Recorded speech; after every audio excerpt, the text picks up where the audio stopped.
Hi again everybody, Dan the Monster Man and Eddie from gourmetpapier-mâché.com. This is the second part of my mask tutorial. Today we're going to make those big horns that come out from the face. For that we're going to use papier-mâché. Of course you need something to papier-mâché on, so the first thing I'm going to do is fashion these horns out of crumpled paper and masking tape. These are going to be really big horns, as you know.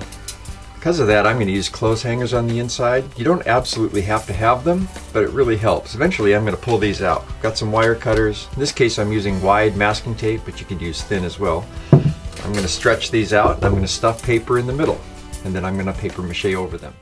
I'll start by stretching the clothes hangers. Now I want the horns to be the same size, so I'm going to keep track of how many pages I crumple. 1, 2, 3, 4, 5. That's good enough for the top.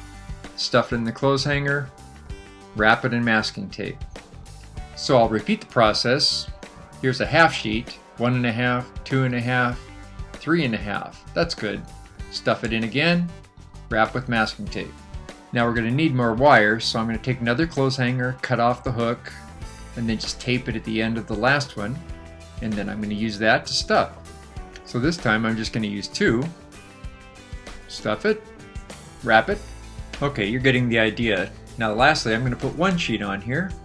Now I'm going to do something different at the end.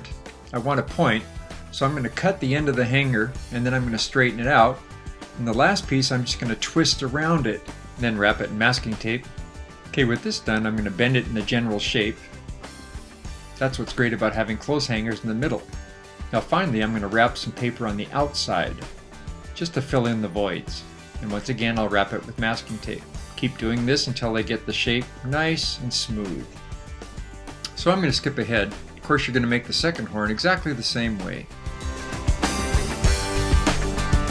Okay, so we're ready to papier-mâché. Not to be confused with the misspelled French version papier-mâché, which literally means mashed or chewed paper, probably done in sweatshops by poor little children, which has sometimes been squished together to make fine furniture, but most often made into stuff called French art. But for masks, I prefer the entirely non-French, non-mashed version, the kind used in 1954 by third grade teacher, Mrs. Miller. So to do this, you need some cheap white flour, the kind with all the nutrients taken out, and some kind of pan. Of course, we're going to add water to this. If you're in an area where they're fracking, well, you don't want that water. You don't want it to catch on fire, so buy some water. I need some strips. I don't like any teeny weeny little strips. I like wide strips.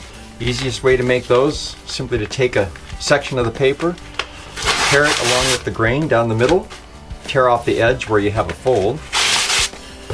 You'll notice there's a place right in the middle, should open up right to the center, and then you just tear it in half. Some of you know, I like to do some stretching before I papier-mâché. You know, you don't want to get hurt.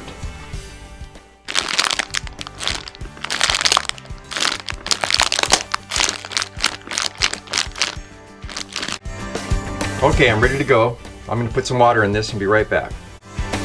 People always want to know, how much water you put in? And I say, well, about this much. You want it to be the consistency of soup. Now if that's not good enough for you, well, half water, half flour, but you won't get it exactly right anyway because this is going to get thicker as I work. Now I've got a rule, and that is you only put your hands in the paste. No paper in the paste. So I'm going to put one piece of paper on at a time, and I'm going to start at the top. And I'm going to work my way down. I'm putting 3 or 4 layers of paper on here. Now I've sped up the video, and I've cut some things out just to save time. If this is too fast for you, yes, Max, people are always telling me that my videos are too fast, but you know, there is a pause button. So where was I? Oh yeah, papier-mâché. So with my very wet hands, I'm putting one piece of paper on at a time, working my way down the horn. Again, I'm not showing every little piece of paper. I'm putting 4 or 5 layers. I want this to be a little bit thick. In the next part, I'm going to cut these open and pull everything out of the center to make them really light. Now one nice thing about having clothes hangers in here, there are hooks at the end. I can hang them someplace close to a heat vent to dry. This may take a couple of days. When they dry, they'll be hard and strong. Well, that's the end of part 2. Frank and I will see you part 3. And Eddie.